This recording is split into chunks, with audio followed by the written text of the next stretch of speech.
A clan system is a family.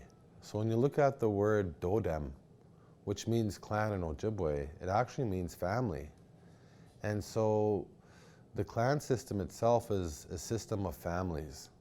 And each family is given a certain responsibility or trait based on their clan.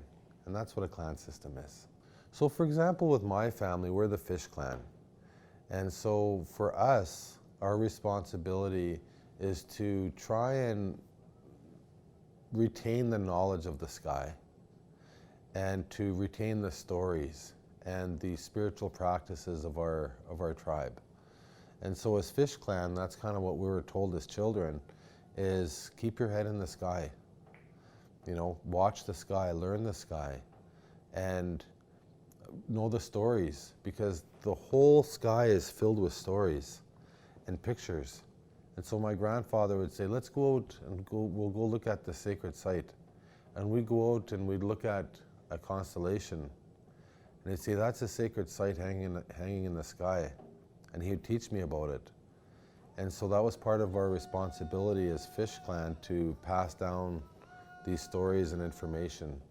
And so I never went back to school after the age of 10 so that I could learn specifically the stories of the sky and to learn the different stories of our people, because that was my life path as a Fish Clan person. Their bear clan is a very special clan. The bear spends a lot of its life in the ground.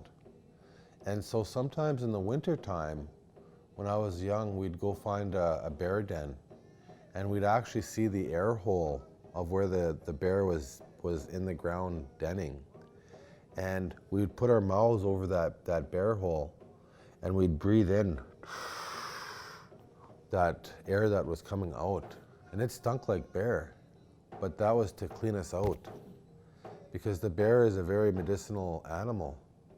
It eats all of the roots and shrubs. It sleeps, it fasts inside the ground all winter. And so it gains all that knowledge from the underworld. It knows all of the roots of the land. And when they're on the land, they eat all those roots and shrubs too. They're always digging around, eating everything in the ground all the time. And so that knowledge is inside of them.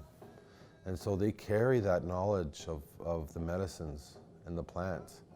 And so lots of people that are Bear Clan will carry that tradition on of medicines and knowledge and of the underworld. The Hoof Clan is what kept us survived for all these, since our creation. The Hoof Clan is the one that has constantly sacrificed themselves for us so that we could live.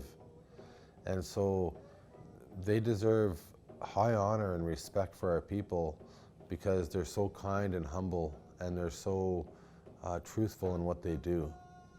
And so the Hoof Clan is one that shows us the true meaning of humility. The marten is a very fascinating animal. It's just a small little animal, but it's so tough.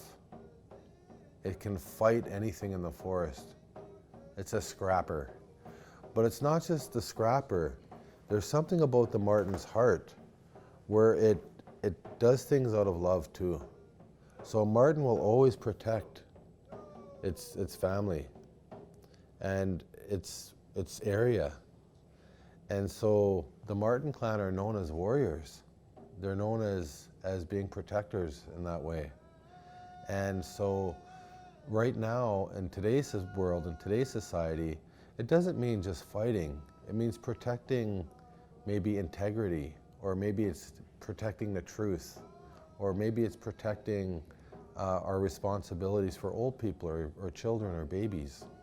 And so the Marten has a responsibility as a warrior and a protector. But when you look at the word warrior in Ojibwe, Ogijada, you know, it means big heart. And so that's what the Marten represents. The crane is a beautiful bird that has an amazing voice.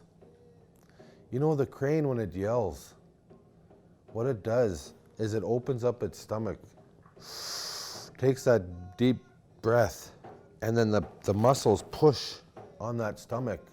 And when that crane pushes out its voice, it travels up to 10 miles. And so the crane are very good at talking, or many of them are very good at expressing what needs to be said. And so, like the crane, they stand tall and proud, and they express their voice, and they cast their voice and their reason out into the world. And so for the crane, many of them do that. The loon got its spots on its back from the wampum. When you look at those little spots on its back, you'll see the wampum like it's been sprinkled on its back. And the wampum is a very sacred thing to our people, because those are shells that come from the water. And the loon carries that medicine for us. And so the loon is a carrier of medicine and knowledge that goes all the way from the sky to the very depths of the water. And so the loon has that responsibility to carry that message to the people. And the loon are often associated with leadership. They're associated with being messengers of knowledge. Because the animals would always keep us grounded with Chinaknagewaninanen, the great laws of the land, the agreements that we have with the land as visitors. And so those animals were to always keep us grounded with who we're supposed to be as good guests here on this earth.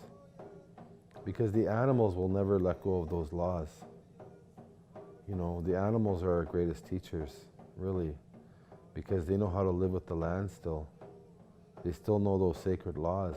And that's why the clan system is so important, because it teaches us and it reminds us about the sacred laws on how to live here on these lands. And that's something that I think mainstream society has horribly failed at, is recognizing the laws of the land. And that if we don't get this right, and that if we don't figure this out, then what future do we have?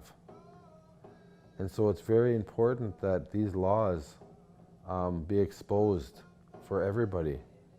Because the indigenous people and the animals carry these laws on how to live here on these lands. And so during abrupt climate change and during an ecological collapse, how important is this knowledge? You know, and how important is it for mainstream to learn this? It's critical at this point.